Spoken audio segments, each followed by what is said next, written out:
243 इतना ज्यादा नेता कहाँ से प्रशांत वो तो किशोर मिल ला जाता देंगे? है, बिहार है, नेताओं की कमी नहीं है, बुरा मत मानिएगा, नेता तो मिल जाएंगे। जी।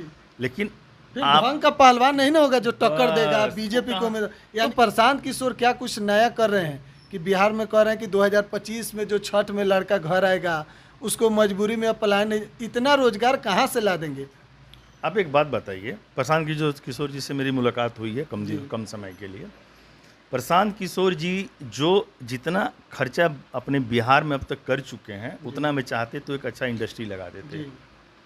मैं उनसे पूछना चाहूँगा कि आप एक यूनिवर्सिटी खोल सकते थे, जी। जिसमें बहुत सारे बच्चों का पढ़ाई होता। हॉस्पिटल खोल सकते थे, हॉस्पिटल मुफ्त खोल में सकते इलाज थे। होता। जी। ये प्रचार आप जिस ढंग से प्रचार करते हैं, आपका एक एक स्टेज लाखों का बनता है, करोड़ों का बनता है, आपकी टीम के लिए सब जगह गाड़ियाँ जाती हैं।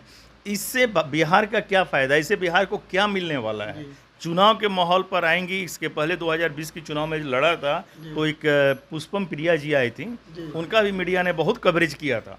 तो एक कवरेज है, कवरेज माती रह जाएगा। ये बात मेरा आप ऑन ग्राउंड लिख के रख लीजिएगा। जी। 2025 का जब चुनाव होगा तो प्रशांत जी जहां हैं वहीं पाए जाएंगे, इससे अधिक कुछ नहीं होगा। क्योंकि नीति बनाना और खुद जमीन पर लड़ना, ये बहुत फर्क होता है। नीति बना देना दूसरों के लिए, और खुद जब बारी आती है तब उसमें बहुत फर्क होता है।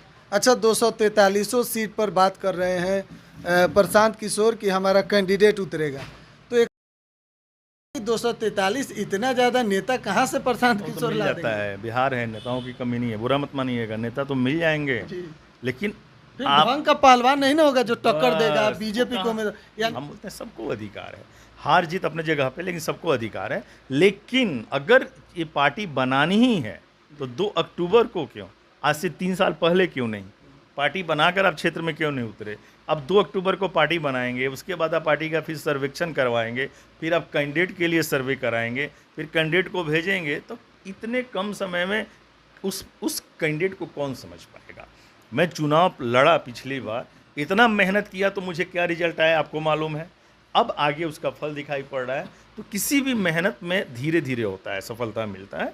तो इसीलिए अभी अगर अपना अच्छे ढंग से नींव बोएंगे तो होगा कुछ नहीं, लेकिन फ्यूचर में हो सकता है कुछ ना कुछ फायदा हो। अच्छा, प्रशांत किशोर ज़्यादातर टारगेट कर रहे हैं लालू परिवार को, उसके बाद टारगेट कर रहे हैं नीतीश कुमार को, कह रहे हैं कि 9वीं फेल है, वो बिहार के लिए क्या कुछ किए हैं। लालू प्रसाद यादव बिहार में इतने दिन सत्ता में रहे, बिहार के लिए कुछ नहीं किए। नीतीश कुमार 17-18 साल से हैं, बिहार के लिए कुछ नहीं किए, न रोजगार दिए, पलायन न नीतीश कुमार रोक रहे हैं। शिक्षा में वही हाल है, स्वास्थ्य में वही हाल है, सड़क का वही हाल है। आपको लगता है कि विकास वाकई में नहीं हुआ है? ये गलत है, जी। ये हमसे पूछिए तो गलत है। सबसे पहली बात तो मैं बताऊं कि शिक्षा से, पढ़ने से शिक्षा नहीं होता है। जी। कोई 9वीं फेल है या जो कोई 10वीं फेल है, तो ऐसा नहीं है कि वो अशिक्षित है, समझे ना। शिक्षा संस्कारों से उत्पत्ति होता है, शिक्षा का विकास दिमाग से होता है, समझ गए ना। ये जो 9वीं फेल 10वीं फेल होता है, चाहे 8वीं फेल होता है, ये दीक्षा होता है। आप कॉलेज में गए, दीक्षा प्राप्त किए, 5 साल के बाद छोड़ दिए, 10 साल के बाद छोड़ दिए। लेकिन शिक्षा की उत्पत्ति, वो शिक्षा तो जिंदगी भर चलते रहता है। शिक्षा का किताबी पढ़ाई से कोई मतलब नहीं होता है, पहली बात बता दूं। तो इसीलिए किसी को ये बात नहीं बोलना चाहिए कि आप 9वीं फेल हैं। उसके बाद आपका आता है नीतीश जी का। आज आप बिहार में जो अब घूमते हैं, आप पटना का हम लोग जिक्र करें, जी। आज से 10 साल पहले का पटना या 15 साल पहले का पटना, आज का पटना, कितना फ़र्क है। आज हम बात करते हैं, एक छोटा सा एग्जाम्पल मैं मोतिहारी का बात करता हूँ। मोतिहारी में आप देख रहे हैं विकास, जी। ये तो आपको खुद दिखाई पड़ता होगा। आज मोतिहारी में कोई ऑडिटोरियम था जिसमें हम लोग एक साथ 3000 लोग बैठ सकें? नहीं था। आज है कि नहीं है? जी।